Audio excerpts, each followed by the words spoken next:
Let's welcome in the first wave of panelists. We have right there Josh Ward. We have apparently super fan Tyler Ivins. It's Vanderbilt weekend. Come on now, tradition. I allow this with Sterling Hinton. Come on, baby. I got it. Yeah, I don't know got that it. I've had media guys do. All right. Sorry, yeah. Mark Pancratz right here, former Vol assistant coach, former D1 basketball player himself. Week. Yeah. I'll bring my orange one next week. Thank well, you. You coached over there, so I'll allow that. The media makes me a little. You're right. I may put you over there. Josh, One and can we done. change? No, it's That was a Donnie Tyndall impersonation. That's right. I look like him. Yeah, I do. Talk like Donnie Tyndall. No, I didn't know what those boosters were doing up there. And then we got right here Chuck Cavaliers. Chuck, thanks for being here. Great to be here, John. Okay. As I said, Tennessee came out sluggish yesterday. Sluggish. They were down 16. Yes. That's a little more than sluggish. They had to race from behind to beat Vanderbilt. All of a sudden, their offense came together in the second half. Their defense got better in the second half. Takeaways. Mark Pancratz, I'll let you get the ball rolling. What were your takeaways from yesterday's game? Well, the energy was abysmal to start that half. I mean, we had no attention to detail. Our spacing offensively, our defensive principles. He talked about Igor was unhealthy in the week and so didn't practice. And against this caliber of SEC team, you can't miss some of the nuances of the defensive game plan. And Vanderbilt exposed it. But at the end of the day, there was not a guy on that sideline in that first half that was grabbing somebody by the collar and say, look, this is not acceptable. Apparently they did that at halftime, and you saw the results of it.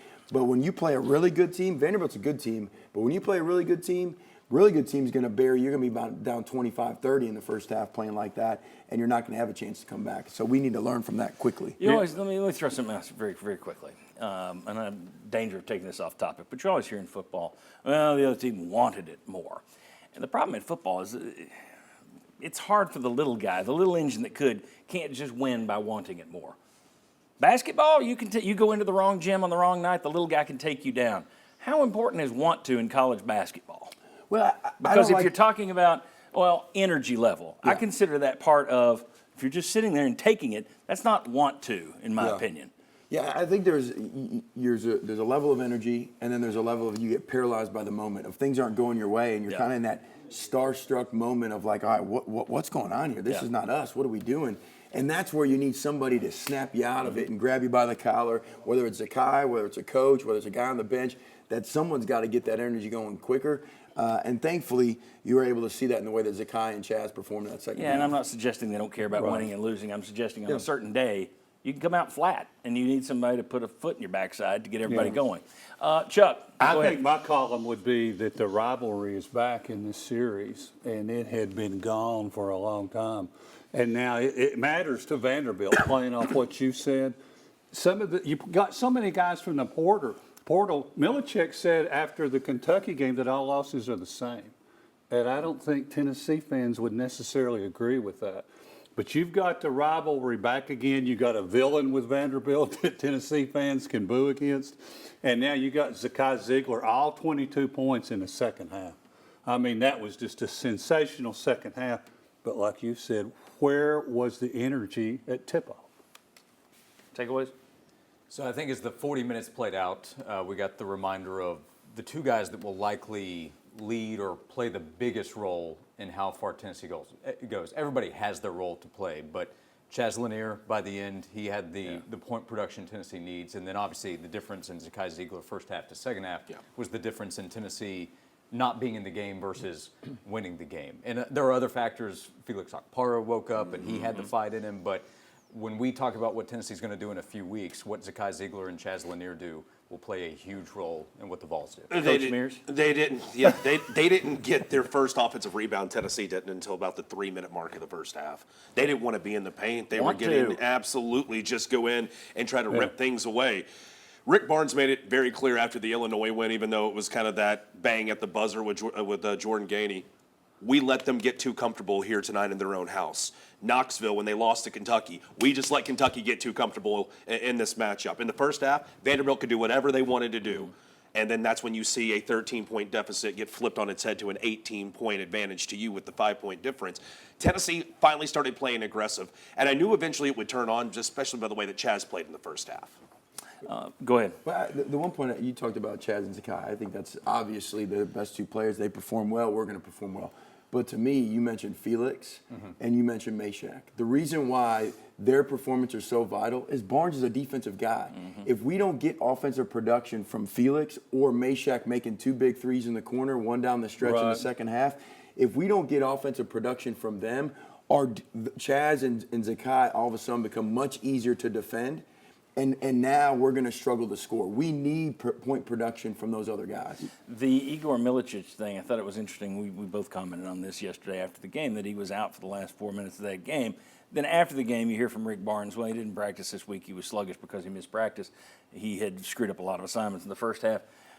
That's a guy that you don't need sitting on the bench the last 4 minutes. If he's healthy and ready to go, I want him on the court. Right. I'm telling you, if Meshack doesn't make that corner three, we're questioning it a lot more because he turned down one, right, maybe 2 possessions before that, and you're sitting there. I'm there at the game watching like, why is Igor not on the floor? He's their most. We talked about it all year. Right. He is their most important player offensively, and he's sitting there on the bench, and I guess he wasn't feeling. He's feeling well enough to play 26 minutes before that, but I believe Igor was listed as a game time decision and had calf. I don't know if that was it. We also heard after the game, Para had some kind of injury in practice that had him limited. Right. So you don't have enough bodies. If you've got somebody game time decision that hadn't practiced all week, you get somebody that gets hurt in practice. Let me throw out another topic that's come up 3 of the last 4 games. Now, they boat raced Oklahoma at Norman, so take that one out. But the other 3 games in this 4-game stretch, Missouri, Kentucky, Vanderbilt, they have been down 13, 7, 6, and technically they were down more than that. That's what the number was at halftime. Right. Like Vanderbilt, you're down 16 the first half. But Right. 13, 7, 6, you have to come back each time. They failed to hit more than 28 points in all 3 of those games. Now, they were 3-1 because you got past Oklahoma and you came back on 2 of them. How big of a concern is this? We're a month away from March Madness, and you're starting to have this slow start thing kick in. How big of a concern, Josh?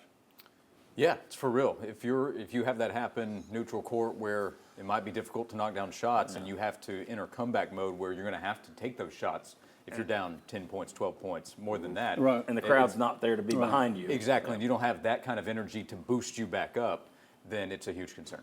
Selection Sunday's 28 days from now. You go to a neutral site gym, 11 a.m., noon tip-off, depending on what time zone you're in. You get down 10, 12, 14 points.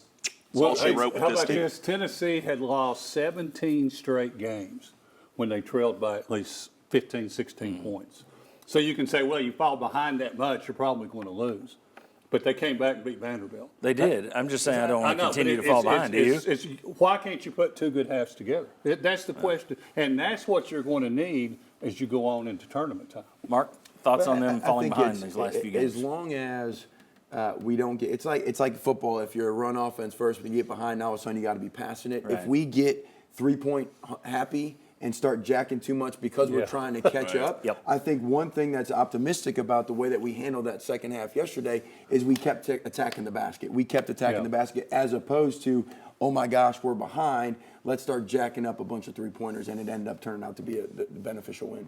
Good first segment. Man, this is going to be a good show. All right. When we come back, great on defense, so-so on offense. What does that usually mean when you get to the NCAA tournament? What has happened to previous teams that rank number 1 in the country in defensive efficiency? And Tennessee is number 1 by a good margin, by a fur piece right now.